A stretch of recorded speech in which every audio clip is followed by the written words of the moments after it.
Meia Hora da Seguridade é o nosso encontro semanal aqui na TV Floripa. Você vê todas as terças-feiras às 19h30 pelo canal 4 da NET, com reprise às quintas-feiras 21h30. Também pode ver pela internet www.tvfloripa.org.br e agora você pode procurar também no YouTube, que está lá a TV Meia Hora da Seguridade. Você entra no YouTube e coloca a pesquisa Meia Hora da Seguridade e vai ter a relação dos nossos programas ali. Hoje nós vamos falar com um tema que é muito comum na área de saúde e segurança no trabalho, muito questionado também, às vezes pouco entendido, que é a ergonomia. Estamos aqui com o professor doutor Fonseca, né? José Luiz Fonseca, e aí ele que é professor da ESAG e doutor em engenharia de produção. Exatamente. E trabalha com ergonomia, né? Esse tema a gente vê que mesmo para as pessoas que são da área, às vezes é meio confuso. Exatamente. Simplificando, começando aliás, né? O que é ergonomia, afinal de contas? Obrigado pelo convite de participar desse programa. Ergonomia, eu acho que todos nós, todos os trabalhadores, quando ouvem a definição, dizem, pô, é isso ergonomia? Claro, eu vivi a vida toda com essas questões. Quer dizer, é a adequação, né? É adequar o trabalho ao ser humano. Quando nós conhecemos como funciona o ser humano, nós passamos a ter essa condição de fazer essa adequação. Quer dizer, eu sou professor de ergonomia, comecei a ser professor de ergonomia em 76, na Universidade Federal de Santa Catarina. O que nós sabíamos sobre os seres humanos, no trabalho especialmente, era muito menos do que nós sabemos hoje. Quer dizer, então a nossa condição do entendimento da questão ergonômica, da prática da questão ergonômica, das realizações ergonômicas nas organizações empresariais, hoje passa a ser muito mais fácil, muito mais possibilidades de fazermos isso por conhecer como funciona esse cara, ciência, esse ser humano. A pesquisa já avançou bastante. Avançou bastante. Porque eu imagino que com esse conceito de ergonomia, ou seja, adaptar o meio ao ser humano, sim, ali em 76 que começou, professor Fonseca? Não, no Brasil um pouco antes, né? Sim, não, mas eu digo, você começou em 76. Eu comecei em 76. E ali devia ser o típico adaptar o ser humano ao meio, o contrário. Sim, né? O que vinha era isso. Era isso. Ainda é um pouco isso, né? As Ainda organizações empresariais que não praticam ergonomia fazem isso, né? Claro. E as pessoas se destroem, né? Ou seja, compra uma máquina, hipoteticamente, de qualquer tamanho e a pessoa que estique o braço lá para... qualquer esforço que tenha que fazer, a quantidade de movimentos, a potência desses movimentos, quer dizer, tudo isso ainda não é respeitado, né? Eu digo para os meus alunos assim, se nós pegarmos um avião, sairmos e cai aleatoriamente de qualquer lugar e entra na primeira empresa que encontrar, seguramente, 100% de chance quase, você encontrar alguma pessoa que naquele momento está sendo lesionada por uma condição inadequada de trabalho. Claro que desse período todo que a gente está envolvido com a questão ergonômica, só para marcar bem, em 76 nós tínhamos um livro de ergonomia, Itiruída, né, que tinha cara de livro, mas não era livro, dizia lá anotações de aula, né, do Itiruída, que ele lançou isso, né, uma editora, não me lembro qual foi a editora, botou isso no mercado, que era o que tinha, né. Posteriormente, claro, né, em seguida ele mesmo deu uma recuperada, melhorou, fez um livro de ergonomia. Mas nós tínhamos esse livro, né, de ergonomia para tratar, quer dizer, nós não sabíamos absolutamente nada. As organizações empresariais, absolutamente nada de nada e nunca, né? Todo esse processo de evolução da questão ergonômica nos seus conhecimentos, ainda nas organizações empresariais, é muito precária essa condição. Eu comecei a acompanhar esse tema no ano de 91, que foi quando eu fui fazer a primeira consultoria para sindicato de trabalhadores, e eu me lembro que num debate com os técnicos da empresa, os médicos, engenheiros, eles chegaram, aquele ano de 91, com a grande solução, a cadeira. A cadeira. A cadeira que ia para trás, para frente, que andava, sim, que falava, né? Que dava bom dia. Claro. E eles diziam que a cadeira era a grande panaceia, né? Sem dúvida a cadeira é importante, mas até a gente chamava a ergonomia de cadeirologia. Tirávamos né? Quando fala ergonomia, vai dizer, são as cadeiras. São as cadeiras. Mas esse período, embora a cadeira é importante sem dúvida, claro, né? Sem dúvida. Entre uma cadeira ergonômica e com dimensões ergonômicas e recursos bons da ergonomia e uma caixa de laranja, Sim, é sim. muito preferível uma cadeira. Uma boa cadeira. Né? Uma boa cadeira. Claro. Mas a ergonomia é muito mais que a cadeira, Sim, então? Sim, claro. A ergonomia, vamos dizer, as questões que afetam, né, que atuam sobre um trabalhador no espaço de trabalho, são as questões físicas, todas elas, né, as questões da cadeira, todos os esforços que ele faz, das potências, das questões que ele manipula. Questões físicas do ser humano, do ambiente de trabalho. Estou falando do ambiente de trabalho. As questões de iluminação, as questões da qualidade do ar, biomecânica, as questões do seu corpo, né? Mas todas essas questões do ambiente atuam sobre o ser humano. E algumas questões que, para mim, sempre são as mais interessantes quando eu falo da questão ergonômica, as questões que a gente não vê no ambiente de trabalho, que você não enxerga. As regras, né? Aquilo que o trabalhador está cumprindo por determinações, por questões que estão prescritas pelos gestores, pelos gerentes dessas organizações. Quer dizer, muitas vezes ele está submetido a uma pressão de tempo, né, uma velocidade que ele tem que trabalhar, por uma questão de que houve lá a pressão que foi dada, foi dita para ele e tal, e você não está vendo isso, mas ele está correndo por isso. Claro, muitas vezes você vê essa velocidade acontecer porque a esteira está rápida, então, claro, isso também foi ajustado dentro de uma regra do trabalho. Quando nós falamos, né, do trabalho, né, dentro das organizações empresariais, nós vamos encontrar, dentro desse ambiente de trabalho, um grupo de pessoas que coordenam e planejam o trabalho, né? E um grupo de pessoas que executam esse trabalho, que no modelo que foi desenhado no início do século passado, ainda existe hoje. Quer dizer, essas pessoas não precisam do seu cérebro no trabalho, né? Foi dito lá pelos caras que inventaram isso, pelo Taylor, pelo Ford, que não queriam o cérebro dos caras, né? Deixa o cérebro com o chapéu, disse um deles, né? Era isso. E nós vamos encontrar hoje, eu ouço esse discurso hoje, né? Não precisa, cara, nós queremos a potência desse cara. Quer dizer, por que abrir mão, em primeiro lugar, dessa inteligência toda que está, né? E segundo, como é que esse ser humano funciona num ambiente de trabalho por longos anos, sem o seu, sem esse cérebro estar cuidando do seu corpo todo, né? Quer dizer, temos pesquisas que mostram que esses caras são mais vulneráveis às doenças, mais vulneráveis aos acidentes, uma série de coisas que nós estamos promovendo, né, por uma regra, de bases de um século e tanto atrás, né, e usando hoje para ganhar velocidade, para ter essa estupidez, né, de altas produtividades, que não é ruim ter altas produtividades, mas eu posso ter altas produtividades também preservando esse ser humano, não construindo esse monte de ser humano bagaço, que eu costumo dizer, jogar, né, essa figura, com todo respeito, claro, ao ser humano, mas que se transforma em um ser humano bagaço, as suas fibras do cérebro acabaram, né? Então, empresas inclusive, onde as pessoas são impedidas de conversar entre si. Claro. Né? Nós temos essas normas ainda. Sim. Não, e eu já ouvi assim, depoimentos, como é que a senhora está? Não, eu estou numa solidão. Como solidão, né? Como solidão? Tem 700 pessoas aqui, mas a gente não pode conversar. O meu intervalo corta esse grupo aqui em 10 pedaços e os intervalos são fatiados, saímos em grupo de 30, não sei o que lá, e pronto, quer dizer, então é uma loucura. Inclusive situações onde se regula a ida ao banheiro. Claro, né? Supermercado, na nossa cara. As meninas batendo na campainha para pedir para um gerente se pode ir ao supermercado. Todos os dias se vê isso. Vai ao supermercado e fica esperando, fica olhando. Todos os dias se vê isso. Posso ir ao banheiro? Porra, que isso? Tem que pedir, né? Tem que para satisfazer uma aluna da ESAG, uns anos atrás, levantou pela terceira vez no turno da manhã para ir ao banheiro. O gerente disse: vem cá, tu tá com algum problema? Ela, assim como foi embora. Foi embora, saiu da empresa naquele momento. Né? Decidiu ali... naquele momento, ela foi embora. Passou no banheiro e foi embora. E uma coisa que vem afetando muito também são as tais das metas, né? Metas super-humanas, por assim dizer. Sim. Metas que as pessoas conseguem cumprir 1 mês, 2, 3 e depois... São questões, claro. Né?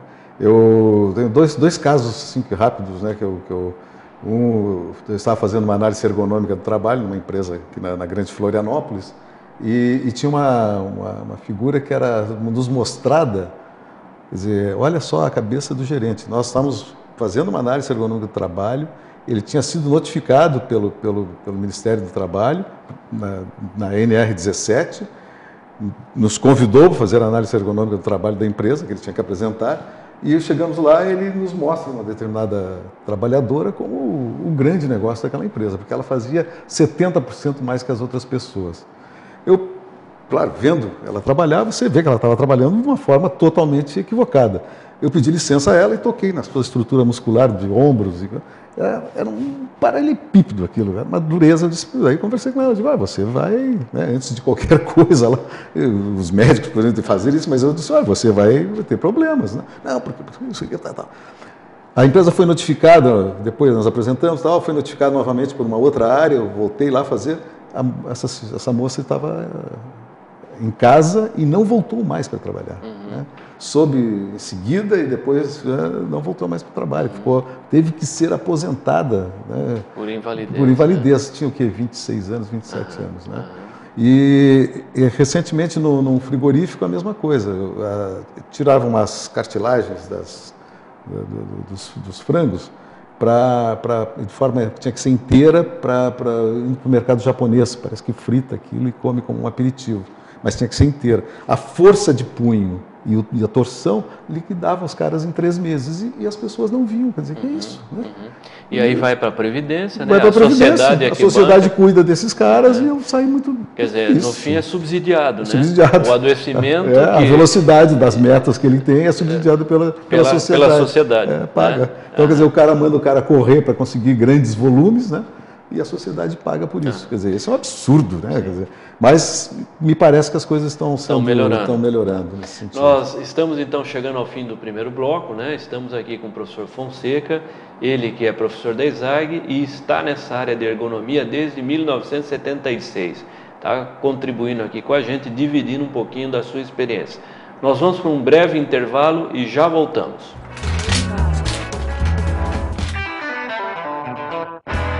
A CONTAC, Confederação Nacional dos Trabalhadores da Alimentação, ligada à CUT, e a Regional Latino-Americana da UITA, apresentam o Programa de Treinamento sobre a NR36. Assinada pelo ministro Manuel Dias no dia 18 de abril de 2013 e publicada no Diário Oficial no dia 19 de abril de 2013, a NR tem 16 tópicos e um anexo. A CONTAC está propondo criar o Observatório Nacional de Acompanhamento da Implantação da NR. Para maiores informações, entre no nosso site www.contacbrasil.org ou da UITA, www.rel-uita.org. Também por e-mail, contacnr36@gmail.com. Participe, a luta é de todos nós.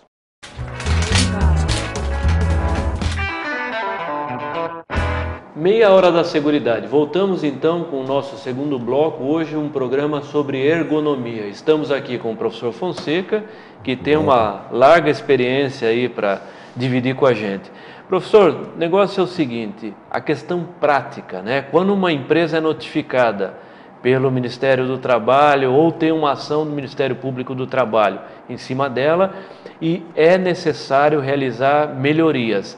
Então ela busca um profissional, contrata um profissional especializado para fazer a análise ergonômica do trabalho. AET é o nome técnico.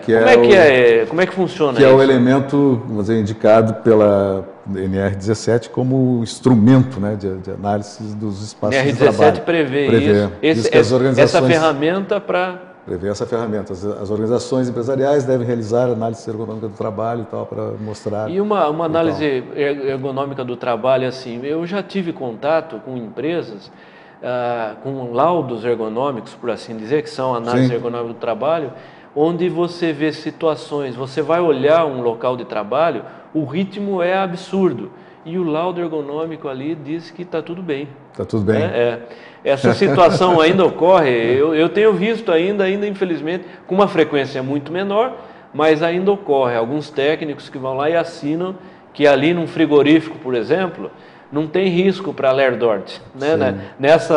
nessa, por exemplo, função que você descreveu Sim, sim. de desossar a asa, né? Eu só vou com essa questão de, vamos dizer, do analista escrever o contrário do que ele está vendo, né? Só rapidamente, vamos falar depois da NR17, da análise ergonômica do trabalho, mas recentemente, um ano atrás, um ano e pouco atrás, fiz uma análise ergonômica do trabalho, onde aparecem alguns problemas na empresa. Em 2 ocasiões, depois de apresentar o relatório, eu fui chamado na empresa, com quase 20 pessoas, para que eu não poderia ter escrito aquilo, né? Quer dizer, uma quebradinha. Uma quebradinha, né? Quer dizer, são coisas que as empresas fazem, mas não querem mostrar, né? As pessoas que estão trabalhando lá dentro, por várias questões, né, ficam naquela condição, ficam lesionados, doentes, mas hoje também se sabe que existe muita denúncia, né, desses trabalhadores, dessas condições de trabalho, ou simplesmente trocam de espaço de trabalho. Isso é um movimento que no último congresso de ergonomia, acontecido 3 semanas atrás em São Carlos, o 17º Congresso Brasileiro de Ergonomia, se comentou isso, né? Quer dizer, são coisas que estão aparecendo com mais facilidade. Agora até se comenta, então, isso, quer dizer, as antigamente pessoas, nem se comentava. pessoas que saem da empresa porque não quero ficar aqui nesse lugar que faz mal para a minha saúde, ou denúncias, né? Via o Ministério. Olha, na minha empresa está acontecendo isso. Aí vai a fiscalização, ajudando a fiscalização nesses processos, que está aumentando bastante esse tipo de coisa, das pessoas não quererem se submeter à condição que lhe faz mal à saúde. Aliás, né? foi nesse congresso até que um procurador do trabalho disse que agora eles estão processando médicos. Pois é, exatamente, foi uma boa notícia que nos deram lá, porque no sentido de que, vamos dizer, você diz, né, você, o médico, diz lá que está tudo ok na empresa, está tudo bem. Aí essas pessoas começam a ficar lesionadas e aparecem nas unidades de saúde, que estão montadas. A história começou a ser contada pela grande estrutura, grande investimento que o Ministério do Trabalho, o Ministério da Saúde e o INSS estão fazendo justamente para isso, né? Então, essas unidades de saúde em rede, você automaticamente empilha esses valores que estão acontecendo e fica sabendo que doenças e de onde elas estão vindo, né? E foi dito pelo médico que estava tudo ok, vamos buscar esse médico, né? O que está acontecendo? Não sei o quê. Os prejuízos já causados ao INSS, ou à saúde, ou ao Ministério do Trabalho, são tantos. Faz uma ação contra essas pessoas. Eu acho que a boa notícia, na realidade, é que os maus médicos estão sendo punidos, né? Claro, porque a medicina, como uma arte até, mas como uma ciência humana, que claro. eu muito acho, a maioria dos médicos aí que está em cima da saúde das pessoas, defendendo, mas os maus médicos têm que ser punidos, né? Nesse sentido, e até vou dizer, notícia. porque eu sou médico também, hoje a gente vive um pleno emprego no nosso país, né? A gente está vivendo isso, essa experiência que nunca antes ocorreu aqui. Mas médico, é bom que se diga, nunca teve problema de emprego. Você lembra em 98, 99, aquela crise do Fernando Henrique, desemprego absurdo no país? Médico tinha emprego. Então é lamentável que um médico fraude documentos contra a saúde das pessoas. Isso vai contra, no meu entender, ao Código de Ética Médica e tem que ser acionado não só na Justiça, como no seu CRM, porque quem julga médico, questão ética é CRM, né? Porque isso não pode acontecer. Felizmente, os maus médicos estão sendo punidos, estão tendo que responder pelo que assinam e não existe, não é? Eu conheci médicos do trabalho que saíram da empresa porque um dia foi chamado, olha, me faz isso, isso, isso. Aqui em Florianópolis. Aqui mesmo. O cara saiu, claro. Sim. Não vai assinar o que não pode assinar. Agora, o que compõe a análise ergonômica do trabalho? Pois é, a análise ergonômica do trabalho é uma questão, eu sempre digo, né, quando eu começo a falar isso na sala de aula, eu digo, olha, é uma questão muito simples, é só entender o trabalho, né? É isso que nós precisamos fazer, é só entender o trabalho. Claro, né, que que eu digo dessa forma, efetivamente é simples, mas ela exige bastante entendimento, especialmente porque nós que vamos chegando num espaço novo de trabalho, não conhecemos aquilo que está ali. Tem vantagens por isso, né? Não temos alguns vícios das pessoas que estão olhando, estão lá dentro trabalhando aquilo. Mas você tem que entender o trabalho. E a questão física do trabalho é muito fácil, né? entre aspas também, né? Não é assim uma coisa, mas está ali, você fazendo algumas medições, você verifica todas as a condições. altura da cadeira, da bancada, você vê da se está mesa, tudo, a iluminação, qualidade do ar, ruído, né? Você Essas coisas. mede, né? Inclusive, você tem... Isso, vou dizer, entre aspas aqui, é fácil, vamos dizer assim, né? Está ali, né? Com bons equipamentos e o entendimento daquilo, você resolve. As questões que mexem na organização do trabalho, que constituem a organização do trabalho, que estão um pouco escondidas, né? E quando não estão escondidas, e muitas vezes muito escondidas, ninguém quer lhe mostrar aquilo, né? Então, aí é que demora um pouco mais para você saber por que as pessoas estão fazendo um determinado trabalho naquela velocidade, por que as coisas estão acontecendo daquele jeito que você começa aos poucos descobrir. Que são né? os fatores relacionados à organização do trabalho. É isso? Essas questões, essa questão ligada ao conteúdo cognitivo do trabalho. Né? Eu fiz assim porque, geralmente, se o cara mexe alguma coisa, muito pobre o conteúdo, empurra para frente, e ela volta com uma mola, você não precisa nem puxar de volta. Né? Quer dizer, são tarefas extremamente pobres, onde não existe decisão. Eu não tenho o que decidir. Né? Já foi decidido por mim em algum lugar que eu tenho que empurrar isso e soltar porque ela volta sozinha. Né? Quer dizer, então, efetivamente, é dentro do conceito que não precisa um cérebro, né? Mas ali existe um ser humano. Né? Na medida que essas pessoas, você vai entendendo isso, você vai vendo o sofrimento que essas pessoas estão tendo, as lesões que começam a ter, os acidentes que se promovem dentro do trabalho por esse abandono da arquitetura cerebral na sua proteção, né? Tanto para as questões, vamos dizer, momentâneas de um acidente, de um reflexo, ou com questões que são instaladas com mais tempo, sobre alguma doença que vem se promovendo e você está com o seu cérebro efetivamente fora do processo. Né? Então, entender isso, porque a gente percebe, por exemplo, um lado extremamente prático, a flexibilidade no trabalho, técnica e administrativa, você poder organizar o seu dia um pouco diferente, organizar o trabalho de uma forma diferente, isso tem assim eu digo que é 100% da amostra. A minha amostra não é assim, uma amostra muito grande, mas algumas análises ergonômicas que a gente fez, quando você percebe satisfação, até o número de análises ergonômicas é muito maior, mas o número de onde aparece satisfação, que não é grande. Mas você percebe satisfação no trabalho, você pode ir atrás, que tem flexibilidade. A organização do trabalho posta lhe permite ter uma flexibilidade no trabalho. Por exemplo, esta relação com a chefia, quando ela é muito rígida, claro, isso já é um fator que prejudica. As questões prescritas no trabalho, você pega, existe uma prescrição do trabalho. Chega o analista, né, no caso, algumas vezes que eu fui fazer, você verifica que as pessoas não fazem como é prescrito. Que é o trabalho eles prescrito e o trabalho real. Real, ele faz como ele acha melhor. Aí eu saio dali, falo com o gerente, caso real, falei com um amigo meu, cheguei e disse para ele, olha, lá não está acontecendo absolutamente nada disso. Ele disse, Fonseca, eu estou aqui há 8 anos, você chegou agora para ver isso. Né? Eu digo, não, eu estou te dizendo, te mostro. Né? Ele disse, não pode, os caras estão fazendo isso, eu estou aqui há 8 anos e tal. Quer dizer, nenhum, era zero dos que faziam como estava prescrito. Né? E o gerente achava que 100% você fazia como... cumpria. Quer dizer, não fazem porque as pessoas gostam de ser flexíveis, ter flexibilidade. Elas achavam interessante que eles não estavam dentro da sala, em cima deles, não, faz assim. Então eles poderiam, tinham essa flexibilidade. E a produtividade era boa. Era igual, era o que eles estavam esperando, era boa, era ótima. Né? Aliás, então, essa questão da percepção, né, eu acho que é fundamental para quem vai mexer com ergonomia, não só com ergonomia, mas no caso do nosso assunto, é saber que ali tem um ser humano que deve estar por inteiro. Né? O que o Ford disse, ele disse quase um século e meio atrás, chega. Né? O Taylor lá, a mesma coisa, quer dizer, chega isso. Agora nós temos um ser humano que está, né, numa sociedade totalmente diferente. Enfim, é necessário que ele esteja integral nesse trabalho. E esse tema das metas, né? Eu tive há uns 6 anos num congresso de medicina do trabalho em Cuba, e em Cuba se discute metas. Então, metas não é uma coisa que a gente não deva discutir. Eu acho que, imagino que, tenho convicção que nós temos que discutir. Mas que tipo de meta? Né? Hoje, me parece que as metas que são determinadas em escritórios distantes de quem está na produção, elas estão muito aceleradas, né? A primeira coisa que você me perguntou que era ergonomia, adequação do trabalho ao homem. Metas ergonômicas, né?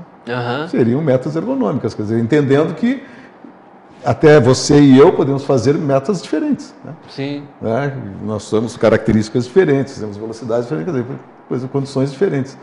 Quer dizer, eu acho que no momento que nós entendemos o ser humano e vamos com esses conhecimentos para dentro desse espaço de trabalho, as metas deverão ser isso. Né? Quer dizer, não adianta eu perceber isso e jogar as metas para o cara sair correndo, né? e não, estimulado por ganhar 10% a mais. E não metas só que aumentam o ritmo de trabalho, esse que a gente vê, mas a pressão também, né? A pressão acaba que as pessoas estão adoecendo, né? Então nós temos pega os call centers, né? Que eu fiz uma análise pelo Ministério do Trabalho, solicitando o Ministério Público do Trabalho, a pressão era fantástica, porque na medida em que sai o atendimento que você fez da tela, automaticamente já vem o próximo número e liga automático. Quer dizer, eu não posso respirar um pouco e esperar, me esticar, me mexer e tal, agora vou fazer a próxima ligação e tal. Não, automaticamente, alô? Quer dizer, então você não tem tempo para olhar para o lado, para dizer, e aí, como é que está? Qualquer coisa, né? Respirar, né? Eu fiz um trabalho junto à Celesc, uma ocasião, que tinha, foi uma situação momentânea daquele estado, na Celesc, de um local de atendimento, onde as pessoas que atendiam não tinham aonde ficar. Elas não tinham um espacinho para ir lá e se coçar, fazer qualquer coisa, né? Eles estavam sempre na frente das pessoas que eles tinham que atender. Colocaram um biombo e tal, a vida deles melhorou sempre, porque você não pode, precisa respirar, né? A pressão, né? Claro, né? A pressão é fundamental, é extremamente importante nessas questões. Ok. Nós então chegamos aqui ao final de mais um programa, hoje falando sobre ergonomia com o professor Fonseca, né? Ele que é da UDESC, da ESAG. Agradecemos sua participação. Obrigado também. E também. vamos aí marcar outros programas aí para a gente continuar se aprofundar nesse tema aí. Um grande abraço a todos e até a próxima.